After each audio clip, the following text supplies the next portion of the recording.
睡觉都有打鼾的困扰，这不但是被听到的时候呢蛮糗的，但其实这也是一种病，因为经常打鼾对于脑部会造成不好的影响。也就是说，打鼾严重的人，他这个小中风的机会以及大脑萎缩的几率比一般人是高了4倍的。所以医师说，这打鼾千万不要轻忽。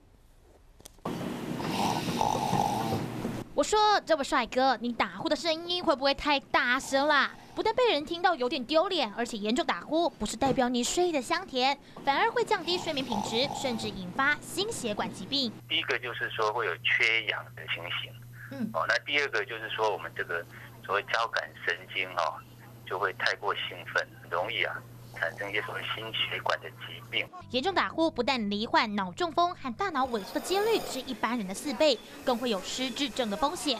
但你一定会想，不是几乎人人都会打呼吗？那到底什么情况才符合严重的标准呢？包括白天比较嗜睡啦，或者是有时候晚上自己就被打鼾，打一打就自己被呛咳醒过来，都是可能所谓睡眠呼吸中止这样的症状。